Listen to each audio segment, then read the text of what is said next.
Hi everyone, it's Ashley, or What Is Up My Sleeve, and this is my week 15 post-op lap band to sleeve revision surgery update.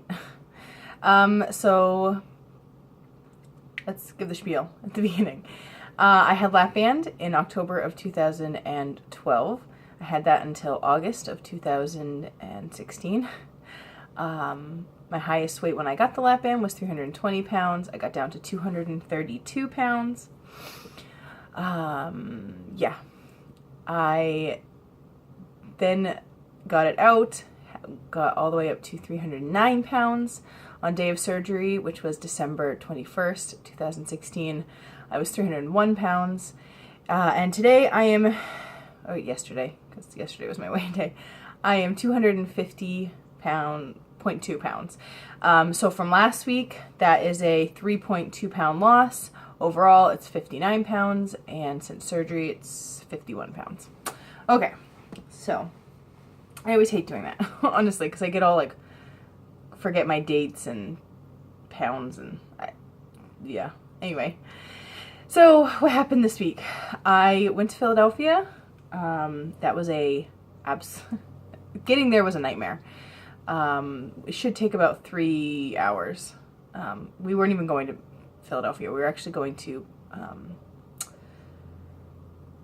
my gosh, just flew out of my mind.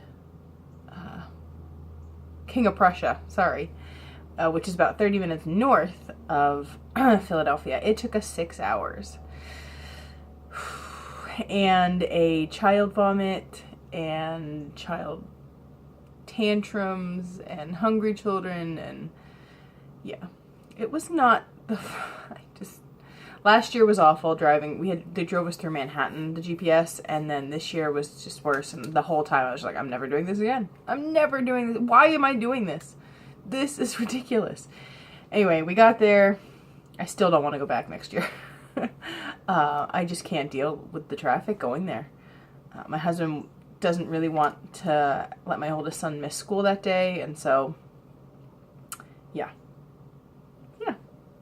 Anyway, so when we were there, eating was actually really easy, especially for breakfast. They had a breakfast at the hotel, which was really nice, and my husband was like freaking me out, like, it's just gonna be bagels and donuts and cereal, and I was like, I'm not gonna eat anything, like, I'll have to go to the store or something and get some cheese sticks or something.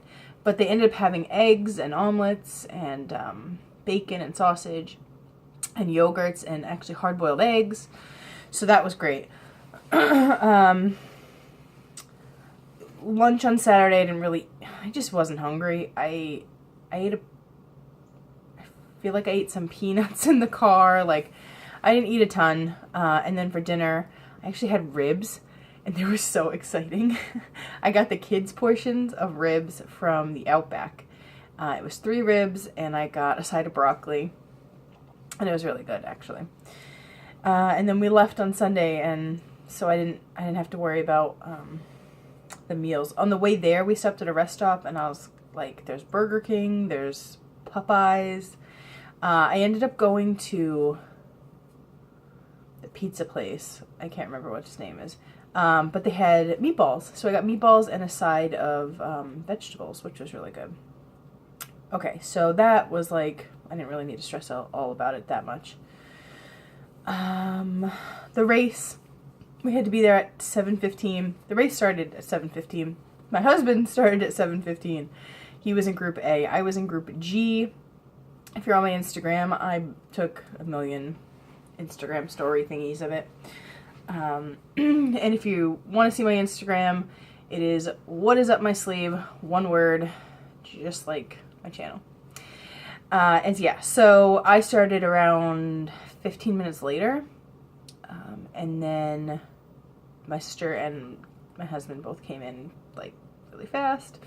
I took 51 minutes, so that's about 3 minutes slower than my previous time, but it was really freaking cold. I ran a lot longer at the beginning than I did the first, the one I did a couple weeks ago. I feel like, I honestly couldn't tell you, but I feel like I did. And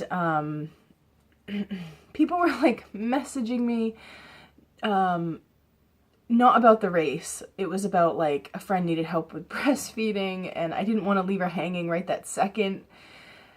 So I was trying to message her back in the middle of the race. And so, yeah, it was a little distracting but I did it. They give you a big thing of hot chocolate. Like they give you a bowl of hot chocolate and like chocolate fondue with a whole bunch of dipping things, so my kids enjoyed mine, which my chocolate, I think my husband's chocolate hardened because they would waited so long for me to come in, and so I think they didn't get much melted chocolate. So what else? I really need to buy some new jeans. I've been buying a lot of dresses. The way my body is proportioned, I have that apron. Sorry, and speaking of jeans, I need to pull mine up. I have that apron, and it's hard to find jeans that fit right because the waist will be smaller, but I have so much in the front that it needs to still go around. So I'm just avoiding buying new pants. So I've been buying a lot of dresses, and thankfully summer's coming up, so it'll be fine wearing dresses. I also wear a lot of leggings because they don't care how big my stomach is. I'm trying to look at my notes. There's not many notes. Oh, I was talking to my mom last night, and like 50 pounds is a lot to lose, right? But for some reason 60 seems like I got to 50 and I was like, oh yeah, I lost 50 pounds. But I'm like, wow, I'm almost at 60 pounds. Like, that's a lot of weight. But for some reason 50 wasn't a lot. So hopefully next week I will be in the 240s, which means I am very close to being into 230s, which is almost to my lowest weight. So yeah, one thing I wanted to mention food-wise, I've shown these in a video before. They are these microwavable pork rinds. There we go. Less than 1 carb per serving. There's 3.5 servings in here. 60 calories, 2 fat, 10 protein per serving. I've really been liking these with guacamole, just as chips on the side of, you know, sandwich roll-ups. Whenever I want something crunchy on the side of whatever I'm eating. They're really light. The first time I made them, I was like, this is gross. Like, I opened them, smelled them, I was like, not gonna happen. But I was like, I'm going to be an adult and actually try them without judging the smell. And I really like them now. And my youngest son really likes them too. They're very airy. Don't have a ton of flavor to them, but it's nice to have something crunchy. Yeah, so I really like those. This I just bought. I buy these a lot. These wild strawberry ones. This I wanted something different and purple. So I got wild purple smash. I really need to go to the dollar store because I actually really like the orange crush ones and my son really likes it. We have a soda stream from like ages ago when I obviously drank carbonation even before my first surgery. And we make fuzzy water, my son calls it. They usually just have it plain, but I've been adding a little bit of the orange crush powder into it, and it's like he's drinking real soda, and he gets really excited. So I think that's it. I don't have a ton to say. Yeah. I hope everyone has a really great weekend, and I'll see you next week. Bye.